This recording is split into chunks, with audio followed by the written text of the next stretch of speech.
Assalamualaikum warahmatullahi wabarakatuh.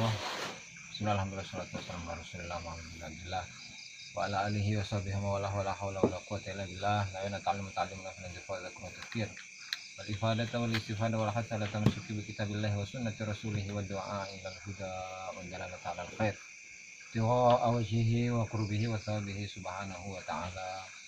Rabbi syrah li sadri wa yassir li amri wa hlul 'uqdatam min lisani yafqahu qawli. Amma ba'du.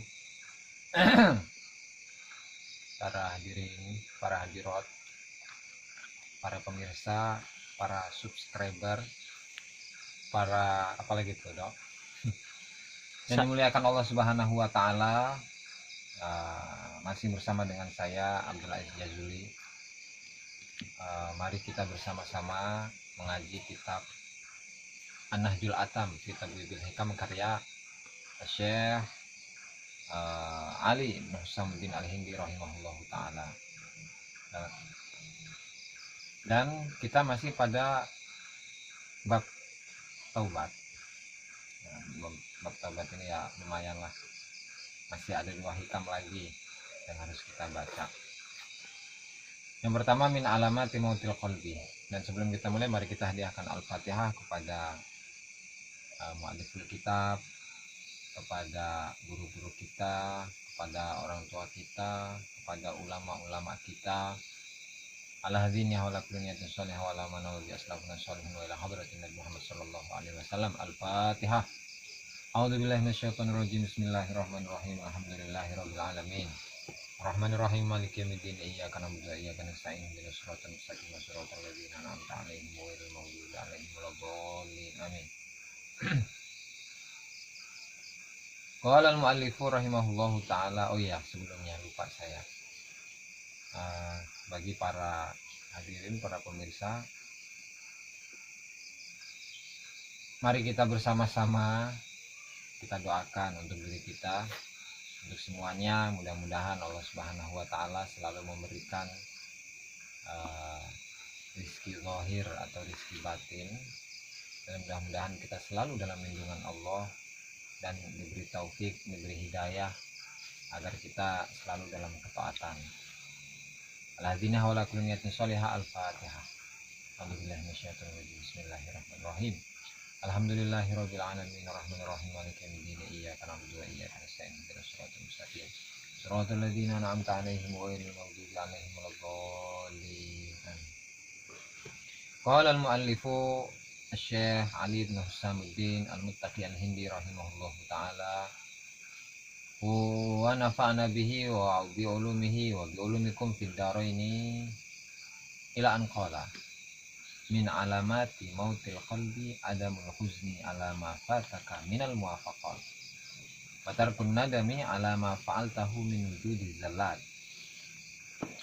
Min alamati mautil qalbi ku tetep saking pira-pira tandane matine hati. Adamul huzni utawi ora anane kesedihan. Alama ing atase barang fataka kang pot ing sira, kang pot apa ma ing sira minal muwafaqati nyatane saking pira-pira ibadah.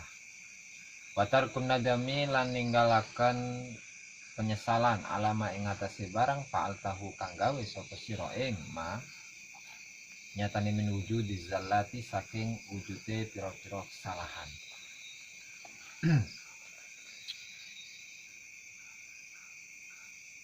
Sebagian dari banyaknya tanda-tanda kematian hati, kata mu'allif rahimahullah ta'ala, yaitu tidak ada rasa sedih di dalam hati dari ibadah-ibadah yang telah lewat, yang telah dia lewatkan, dan meninggalkan atau tidak merasa menyesal atas kesalahan-kesalahan, atas dosa-dosa yang pernah diperbuat. Ini masuk kan ya dok? Masuk nggak? Nggak. Jadi inti dari hikmah ini berbicara tentang taubat sebenarnya kan. Cuma di sini taubat itu erat kaitannya dengan hidup atau matinya hati. Bagaimana hati yang hidup, bagaimana hati yang mati, yaitu memiliki tanda-tanda. Ketika hati seseorang itu hidup, ketika hati seseorang itu mati, kematian hati itu ada tanda-tandanya. Apa tandanya? Di sini ada dua hal. Yang pertama, tidak merasakan kesedihan atas ibadah-ibadah yang dilewatkan oleh dirinya. Tidak ada rasa sedih sedikit pun. Yang kedua, tidak menyesal atas kesalahan-kesalahan atau dosa-dosa yang diperbuat. Nah, sehingga dua hal ini menunjukkan ketika seseorang memiliki dua sifat ini, tidak merasa sedih atas ibadah yang dia lewatkan, kemudian tidak menyesal sama sekali atas kesalahan-kesalahan yang diperbuat, maka itu menunjukkan bahwa hatinya telah mati. Berarti sebaliknya, bagaimana hati yang hidup? Hati yang hidup itu bagaimana? Berarti kalau hati yang hidup, ketika seseorang melewatkan ibadah-ibadah yang dapat ia lakukan, atau dia itu menyesal atas kemaksiatan-kemaksiatan yang dia perbuat, maka itu menunjukkan bahwa hatinya itu hidup. Jadi kebalikannya gitu tuh. Kalau dalam usul fikih itu ada istilahnya mafhumul muwafaqah, mafhum mukhalafah. Jadi dibalik gitu. Nah, di sini Syekh Ibnu Ajibah rahimahullahu taala dalam kitabnya Iqadul Himam, beliau mengatakan ada ketika hati itu mati, ternyata ada penyebabnya. Apa itu? Ada tiga hal. Yang pertama adalah hubud dunia, mencintai dunia. Yang kedua, wal ghaflatu an dzikrillah, lalai, lupa, malas untuk berzikir kepada Allah. Dan yang ketiga adalah irsalul jawarih fi ma'asillah, jadi melepaskan anggota badannya untuk melakukan kemaksiatan kepada Allah. Berbicara tentang hubud dunia, ya, cinta kepada dunia, itu yang namanya cinta itu erat kaitannya dengan apa? Dengan rasa. Pengalaman-pengalaman spiritual itu hanya bisa dirasakan oleh hati, yang kemudian naik dari hati kepada ruh, dari ruh kepada sir atau kebalikannya gitu. Nah, sehingga apa? Sehingga tidak mesti, tidak tentu bagi seseorang yang memiliki dunia, memiliki kekayaan yang melimpah, memiliki sawah yang luas, memiliki rumah yang diibaratkan seperti istana, memiliki kendaraan yang mewah, dan lain sebagainya. Bukan berarti seseorang yang memiliki hal-hal tersebut adalah orang yang cinta dunia. Berarti bagaimana orang yang cinta dunia itu? Orang yang cinta dunia itu adalah ketika harta yang dia miliki berkurang, entah itu dicuri atau hilang atau bagaimanapun itu, dia merasakan kesedihan, meskipun kesedihannya itu ada sedikit. Nah, meskipun sedikit, seseorang itu masih dikatakan sebagai orang yang cinta dunia. Begitu juga sebaliknya dengan seseorang yang tidak memiliki apa-apa, kendaraan tidak punya, sawah dan ladang juga tidak punya, kemudian harta yang melimpah juga nggak punya, kemudian nggak punya rumah yang megah, bahkan rumahnya juga masih ngontrak. Apakah orang yang seperti ini dikatakan sebagai orang yang tidak cinta dunia? Tergantung. Jadi tergantung bagaimana hatinya. Ketika hatinya selalu mengharapkan, selalu menginginkan kekayaan, selalu mengharapkan harta yang melimpah, selalu mengharapkan hal-hal yang tadi sifatnya kemewahan, ya maka orang yang seperti ini meskipun dia tidak memiliki apa-apa, tidak memiliki sesuatu yang patut dibanggakan, maka orang yang seperti ini termasuk golongan orang-orang yang mencintai dunia. Jadi barometernya apa sih? Barometernya orang yang mencintai dunia itu, barometernya adalah kosongnya hati dari dunia. Maksudnya hatinya itu sama sekali tidak cinta. Tidak ada di dalam hatinya itu rasa sedikit pun untuk memiliki dunia. Jadi rasa memiliki itulah yang menjadi barometernya. Meskipun seseorang yang memiliki harta kekayaan, tapi dia merasa tidak memiliki, meskipun sedikit pun, maka pada hakikatnya orang yang seperti ini adalah orang yang tidak cinta dunia. Sebaliknya, ketika seseorang itu tidak memiliki apa-apa, tetapi di dalam hatinya ada kerentek, ada lintasan bahwa dia ingin, berharap, ya, dunianya bertambah dan lain sebagainya. Apakah dia orang yang dikatakan sebagai orang yang tidak cinta dunia? Tetap dia adalah orang yang mencintai dunia. Jadi barometernya adalah kekosongan, ya, kekosongan hati dari dunia. Kalau memang hatinya itu kosong dari dunia, maka dia bukan termasuk orang yang cinta dunia. Tetapi ketika hatinya, di dalam hatinya terdapat rasa memiliki dunia, meskipun sedikit, maka orang itu adalah orang yang cinta dunia. Nah, biasanya ada pertanyaan nih dari kawan-kawan. Jadi sebenarnya ilmu tasawuf itu apakah di dalamnya merupakan kemiskinan, merupakan penghindaran atau menghindari dari keramaian, tidak berbaur dengan orang lain, menyepi ke dalam tempat yang tidak ada penduduknya, di hutan misalnya, atau di gurun pasir, di lembah dan lain sebagainya. Apakah seperti itu? Tidak ternyata. Kenapa?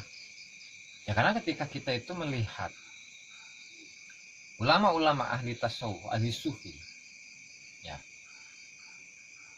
seperti siapa? Syekh Abdul Qadir Al-Jailani, Syekh Abdul Hasan Asy-Syadzili, atau ulama-ulama yang lain. Memang mereka dalam proses penjernihan jiwa, pengosongan jiwa dari selain Allah Subhanahu wa Ta'ala, mereka menghindari itu semua. Proses itulah. Nah, kemudian setelah mereka mencapai pada tingkatan tertentu, seperti yang dikatakan oleh sebagian ulama, yang mereka katakan, man arada zuhur fahuwa abdul zuhur, wa man arada al-khafa fahuwa abdul khafa, wa man arada Allah fala yubali bihima. Seseorang yang menginginkan zuhur itu apa? Popularitas.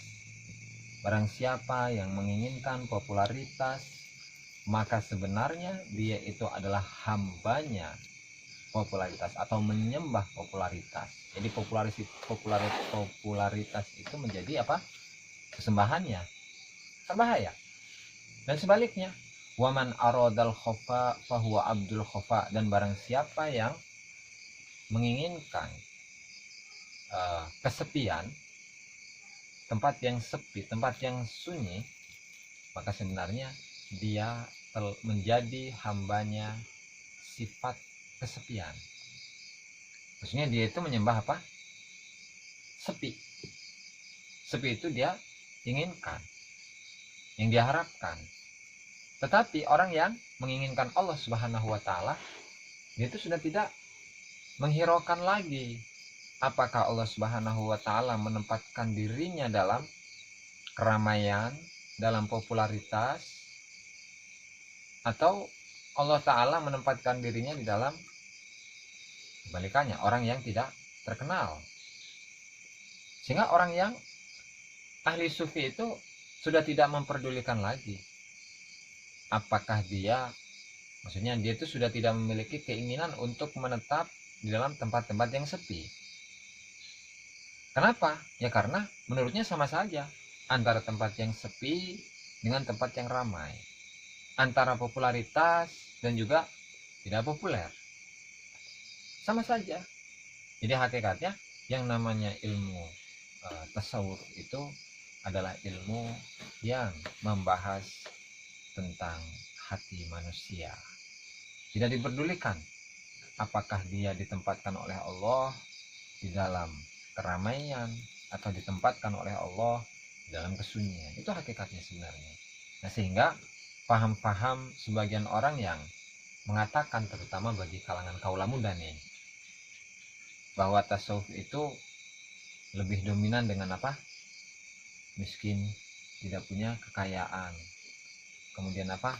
Tidak berbaur dengan manusia, kemudian tidak menyukai hal-hal yang enak-enak dan lain sebagainya. Itu merupakan pandangan yang kurang tepat. Kenapa? Ya karena ketika dia itu masih menginginkan ketika dia itu ditempatkan oleh Allah Subhanahu wa taala di dalam kefakiran, dia tidak merasa apa? Fakir, tidak merasa miskin. Tetapi dia yang dia butuhkan, yang sangat dia harapkan itu apa? Hanyalah Allah Subhanahu wa taala. Begitu juga ketika Allah Subhanahu wa taala menempatkan dirinya dengan kehidupan yang penuh dengan kekayaan, itu juga sama, tidak pengaruh bagi dirinya. Kenapa? Ya karena yang menjadi hal yang dia harapkan, hal yang dia inginkan bukanlah harta itu, tetapi apa? Tetapi adalah Allah Subhanahu wa taala. Begitu. Nah, sehingga saya ajak teman-teman yang mungkin salah persepsi mengenai tasawuf. Jadi jangan sampai kita itu apa? Kita itu anti, kita itu ilfil lah dengan tasawuf.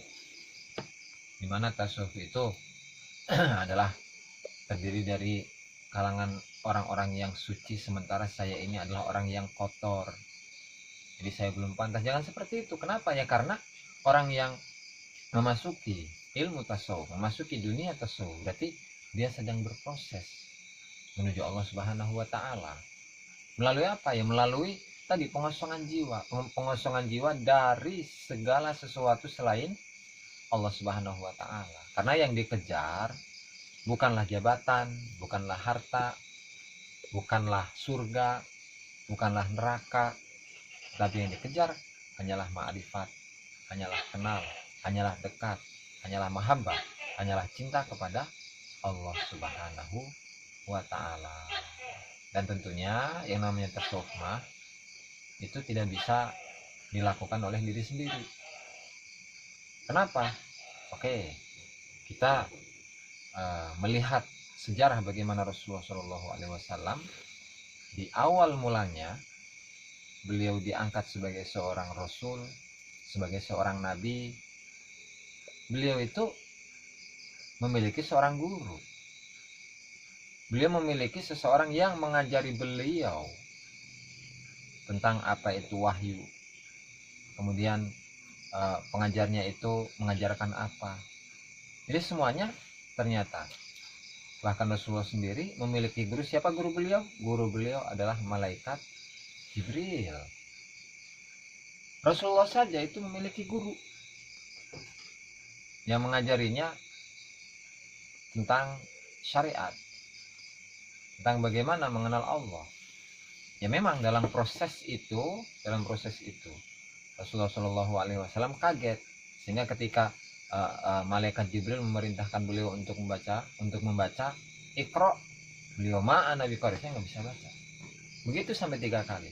Dan ternyata ketika beliau menuruti apa yang diperintahkan oleh malaikat Jibril, ternyata setelah itu beliau dibukakan oleh Allah Subhanahu wa taala, sehingga beliau itu diturunkan kepada beliau, yaitu apa?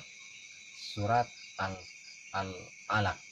Iqra bismi rabbikal ladzi khalaq, khalaqal insana min 'alaq.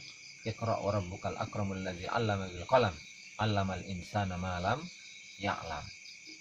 Itu malaikat Jibril. yang mengajarkan kepada Rasulullah. Rasulullah memiliki guru yang namanya Malaikat Jibril. Begitu juga dengan tokoh-tokoh sufi, para sahabat. Para sahabat itu berguru kepada Nabi Muhammad.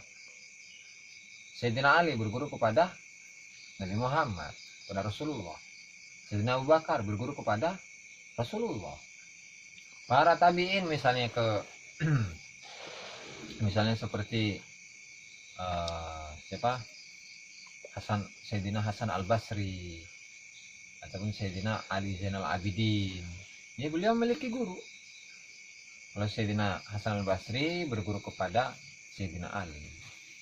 Sayyidina Ali Zainal Abidin, beliau berguru kepada ayahnya Sayyidina Husain. Sayyidina Husain kepada Sayyidina Ali. Terus dari masa ke masa tidaklah seseorang yang masuk dalam dunia sufi kecuali dia itu memiliki guru. Nah, sehingga jangan dalam ilmu tasawuf jangan sampai kita itu tidak memiliki guru. Kenapa? Yang namanya jalan menuju Allah,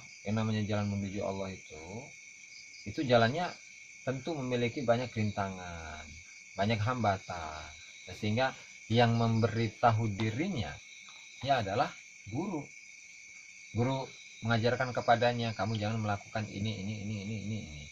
Sehingga larangan-larangannya itu harus dihindari, dan itu merupakan gangguan, merupakan godaan ketika sedang menjalani thariqah. Gitu. Nah, berbeda dengan orang yang sendirian tidak tahu bagaimana caranya menghadap atau menempuh perjalanan menuju Allah Subhanahu wa taala. Maka bagaimana dia bisa nyampe ke Allah Subhanahu wa taala sementara dia tidak memiliki guru? Sementara ilmu thariqah, ilmu tasawuf, ilmu ma'rifat, ilmu haqiqah itu tidak bisa dipelajari oleh seorang diri. Bahkan Asy-Syaikh Muhyiddin Ibnu Arabi rahimahullahu ta'ala dalam kitab Al-Futuhatul Makkiyah beliau mengatakan, seseorang yang menginginkan Allah Subhanahu wa ta'ala, yang ingin mendapatkan cinta Allah Subhanahu wa ta'ala, mustahil dia itu bisa mencapai hal tersebut kecuali dengan bantuan seorang guru yang membimbingnya. Kalau tidak bisa. Itu kata beliau. Sehingga kita ini sebagai orang awam, sebagai orang yang bodoh, sebagai orang yang tidak mengerti, tidak mengetahui, tidak mampu, tidak tahu jalan menuju Allah Subhanahu wa taala, ya sudah berguru kepada orang-orang yang memiliki kompeten, yang berkompetensi dalam bidangnya, dalam bidang tasawuf, dalam bidang ilmu ma'rifat atau ilmu hakikat. Kalau tidak, jangan harap seseorang itu bisa mencapai dua hal tersebut. Nah, itu merupakan apa? Merupakan sedikit gambaran daripada ilmu tasawuf. Nah, kemudian alamat yang kedua, sebab yang kedua dari matinya hati yaitu al-ghaflatu an dzikrillah. Al-ghaflatu an dzikrillah, lalai dari berzikir kepada Allah Subhanahu wa taala. Yang kemudian yang ketiga, wa irsalul jawarihi fi ma'asillah, yaitu melepaskan dirinya, melepaskan anggota badannya untuk melaksanakan maksiat-maksiat kepada Allah Subhanahu wa taala. Nah, ketika salah satu atau bahkan tiga hal yang disebutkan ini ada dalam dirinya, maka sudah dapat dipastikan bahwa dirinya termasuk orang yang hatinya mati. Nah, bagaimana dengan seseorang yang hatinya hidup? Tadi sedikit sudah dijelaskan. Nah, berarti lawannya, ketika hati seseorang itu mati, di dalam dirinya ada hubud dunia, maka kalau pengen hatinya hidup berarti dalam hatinya itu terdapat az-zuhdu fid dunya, tidak suka dengan dunia. Tidak suka ini ya, berbicara tentang tidak suka. Tidak suka adanya dalam hati. Tidak hanya cukup dengan lisan. Seseorang gampang untuk mengucapkan saya itu tidak suka dengan dunia. Tapi hatinya siapa yang tahu? Gitu kan? Banyak dari orang yang mengaku sebagai orang yang zuhud, tidak suka dengan dunia, tapi dalam hatinya ternyata orang yang merindukan dunia. Gitu. Kemudian selanjutnya wal istighalu bi dzikrillah, dan menyibukkan diri untuk berzikir kepada Allah. Itu juga sama, adalah salah satu di mana seseorang ketika menyibukkan dirinya dengan banyak zikir, maka hatinya itu akan hidup. Nah, dan mengenai zikir, apa itu zikir, faedah-faedah zikir itu apa saja, kemudian bagaimana syarat-syarat dari zikir, nah insya Allah di pertemuan selanjutnya akan kita bahas gitu. Selanjutnya yang ketiga yang menjadi penyebab hidupnya hati adalah sohbatu auliyaillah, yaitu berteman, berbaur dengan orang-orang yang dikasihi, yang dicintai oleh Allah Subhanahu wa Ta'ala. Itulah sebab dari kematian hati dan sebab dari hidupnya hati. Nah, kembali pada pembahasan utama, min alamati mautil qalbi adamul huzni ala ma fataka minal muwafaqat wa tarkun nadami ala ma fa'altahu min wujudi salat. Dari sebagian tanda-tanda kematian hati adalah tidak merasa sedih atas ibadah yang pernah dilakukan dan tidak menyesal atas kesalahan-kesalahan yang pernah diperbuat. Nah, sehingga hikmah ini kenapa dimasukkan ke dalam bab taubah, dalam bab yang menjelaskan tentang tobat? Ya berarti ini adalah dorongan. Ketika kita sudah mengetahui bahwa bahwa tanda-tanda dari matinya hati itu adalah tidak memiliki rasa sedih ketika dia melewatkan ibadah-ibadah yang dapat menyampaikan dirinya kepada Allah Subhanahu wa Ta'ala, berarti tinggal dirubah. Dia akan merasa sedih kembali, kemudian dia itu akan menyesal atas kemaksiatan-kemaksiatan yang dilewatkan oleh dirinya, sehingga dia itu menjadi orang-orang yang tobat, orang-orang yang kembali kepada Allah Subhanahu wa Ta'ala dengan memperbaiki sikapnya. Ya, karena memang untuk syarat taubat sudah berulang kali dijelaskan. Yang salah satunya adalah apa? Menyesal. Di dalam hatinya ada penyesalan, terutama taubat dari apa? Taubat dari kemaksiatan-kemaksiatan yang pernah diperbuat oleh dirinya, atau bahkan ibadah-ibadah yang dilewatkan oleh dirinya. Itu sama. Harus ada penyesalan, harus ada rasa sedih. Sehingga ketika penyesalan sudah ada, rasa sedih sudah ada, berarti itu menunjukkan hatinya itu akan kembali hidup. Dan ketika hatinya itu kembali hidup, maka akan disingkapkan oleh Allah Subhanahu wa Ta'ala rahasia-rahasia dari Allah Subhanahu wa Ta'ala. Mala ainun ra'at wala udhunun sami'at wala khatara ala qalbi basyarin.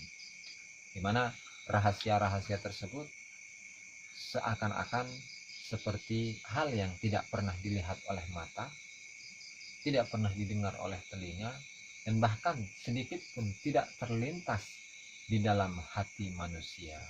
Nah, itu rahasia-rahasia Allah Subhanahu wa Ta'ala. Sehingga mari kita ajak diri kita untuk taubat, ajak saudara-saudara kita untuk bertobat kepada Allah, ajak semua sanak famili, keluarga, kawan-kawan dan semuanya untuk taubat kepada Allah Subhanahu wa Ta'ala. Dan salah satu dari ciri orang-orang yang mau kembali ke Allah Subhanahu wa Ta'ala adalah orang-orang yang mau menjalankan thariqah.